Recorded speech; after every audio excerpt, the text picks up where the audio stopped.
Anatoly Sobchak, the mayor who fought for change. A man whose vision and determination played a pivotal role in shaping the future of Russia during one of its most turbulent times. Anatoly Sobchak was really important in Russia's change from communism. He was a key figure during the transition period, advocating for democratic reforms and a new way of governance. He was a well-known lawyer and teacher in Leningrad, which we now call St. Petersburg. His academic background and legal expertise made him a respected figure in intellectual circles. As the Soviet Union was coming to an end, he believed in democracy and wanted change. Sobchak saw the potential for a new Russia, one that embraced freedom and democratic values. People really liked his energy and how he spoke, and he became a symbol of hope for a better future. His charisma and passion for reform resonated with many who were eager for change. In 1991, Sobchak became the first democratically elected mayor of St. Petersburg. This was a historic moment, marking a significant shift in the political landscape of Russia. This made him one of the most important people fighting for change. His position allowed him to implement policies that aimed to modernize the city and improve the lives of its residents. He worked with young people who shared his dream of a democratic Russia. Sobchak believed in nurturing the next generation of leaders who would continue the work of reform. One of these people was a former KGB officer named Vladimir Putin, who became Sobchak's deputy mayor. This partnership would later have profound implications for Russia's future. Sobchak's time as mayor had good and bad parts. While he achieved significant progress, his tenure was also marked by challenges and controversies. He liked the idea of a free economy and tried to get money from other countries to help St. Petersburg. Sobchak sought to attract foreign investment to boost the city's economy and infrastructure. But some communists who wanted things to stay the same didn't like him, and it was hard to deal with all the changes happening in Russia. The resistance from conservative factions made his job even more difficult. Some people even said he was corrupt and only helped his friends. Allegations of corruption and favoritism tarnished his reputation and led to political scandals. Even with these problems, Sobchak was still respected, representing both the hope and uncertainty of Russia's new democracy. His legacy is a complex one, embodying the aspirations and struggles of a nation in transition. A partnership that changed everything, Sobchak and his protege, Putin. You can't talk about Vladimir Putin's rise to power without talking about Anatoly Sobchak. After the Soviet Union collapsed, Putin, a former KGB officer, came back to Leningrad. He joined Sobchak's team in a small role but quickly moved up, gaining Sobchak's trust and support. Sobchak saw Putin as a capable and loyal helper. He gave him more and more important jobs. Putin was in charge of St. Petersburg's foreign investments and dealt with important political matters. He was very good at his job, easily handling the city's complicated politics. Sobchak and Putin were more than just colleagues, they were close friends. Sobchak was like a mentor and father figure to Putin. Putin, in return, was always loyal to Sobchak, defending him strongly against those who attacked him. This loyalty would become a major part of Putin's career. A sudden loss, the death of Sobchak, and what happened after. In February 2000, Anatoly Sobchak died suddenly of a heart attack. He was only 62, a relatively young age for such a prominent figure.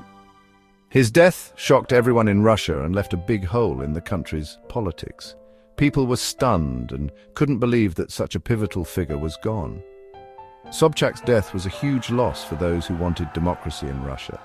He'd been a beacon of hope for many who believed in a more open and fair society. He was a strong voice for change and truly believed in freedom and fairness. His speeches often inspired crowds and gave them hope for a better future.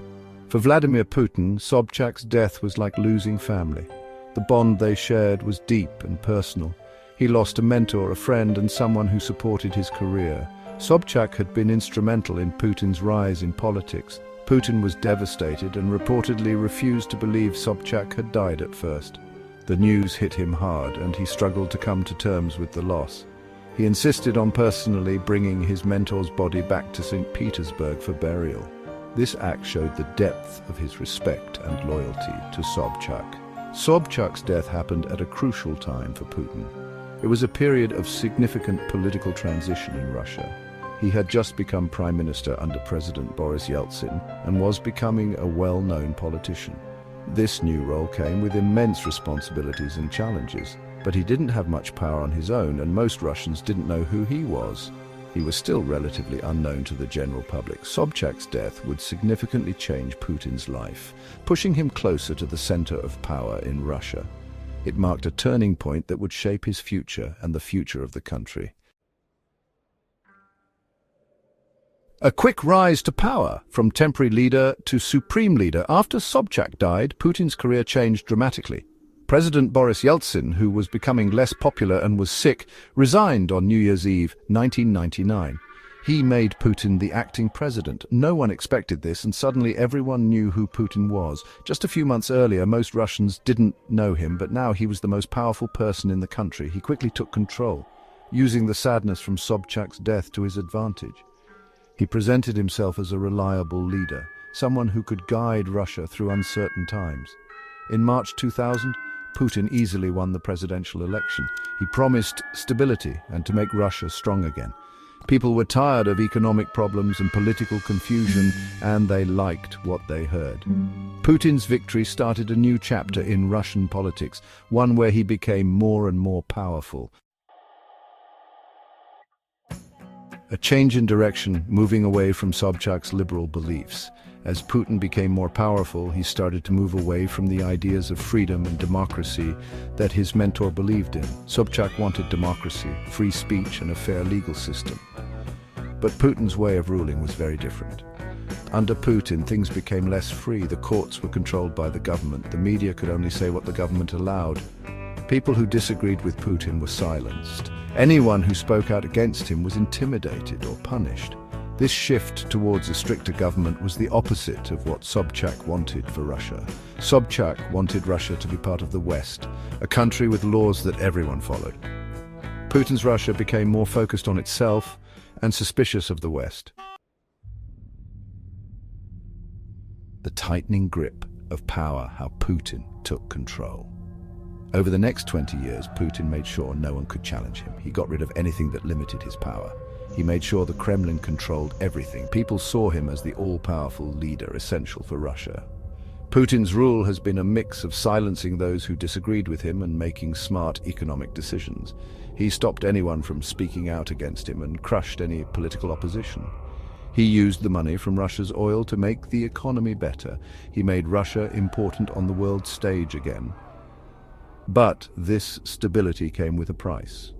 Russia, under Putin, became less free. People's basic freedoms were taken away. Corruption was everywhere.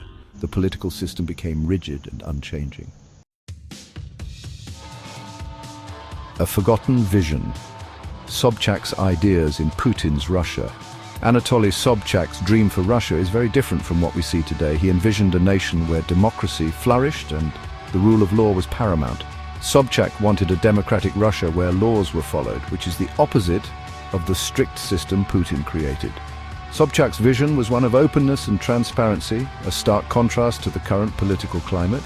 People still debate whether Sobchak would be happy with what Putin has done. The discussions are intense and often polarized, reflecting the deep divisions in Russian society today. Some say that Sobchak, who was practical, would understand why Putin felt he needed to be strong to help Russia through difficult times. They argued that the chaos of the 1990s required a firm hand to restore order. They point to how Putin brought stability after the chaos of the 1990s. The economic turmoil and social unrest were significant challenges that needed addressing. Others believe Sobchak would be horrified by Putin's actions, like getting rid of democratic systems and punishing those who disagree with him. They see Putin's rule as a betrayal of Sobchak's ideals.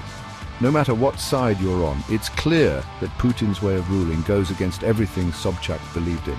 The authoritarian approach is a far cry from the democratic principles Sobchak championed. The difference between the two men shows us a path not taken, a path towards democracy. It highlights the choices that have shaped modern Russia. It reminds us how fragile democracy can be. The journey from Sobchak's vision to Putin's reality is a testament to the complexities of political evolution. A lasting impact. How Sobchak still influences Putin today. Even though they took different paths, Sobchak still has an impact on Putin. Everyone knows that Putin was loyal to his mentor. Throughout his career, he has spoken highly of Sobchak and made sure people remember him in Russia. He has supported the Sobchak Foundation, which is run by Sobchak's wife, Lyudmila Narusova. Some experts think that Putin's respect for Sobchak's memory has stopped him from completely destroying what's left of democracy in Russia. Others think Putin only acts like he respects Sobchak to make his own rule seem okay, connecting himself to someone who represented democracy in Russia. Whatever Putin's reasons are, it's clear that Sobchak still has a powerful effect on him. The relationship between these two men is still interesting and mysterious, reminding us how personal relationships and political goals can shape history. In conclusion, the unanswered questions of Sobchak's legacy. Anatoly Sobchak's death played a big role in Vladimir Putin's rise to power. When Sobchak died, it left a gap in Russian politics, and Putin, his protege, took advantage of it. He became president, took control, and led Russia in a very different direction than his mentor would have wanted. The memory of Sobchak still hangs over Putin's Russia. It reminds us that Russia's attempt at democracy didn't fully succeed. It makes us question what Putin's rule really means and what he owes to the man who helped him get to the top.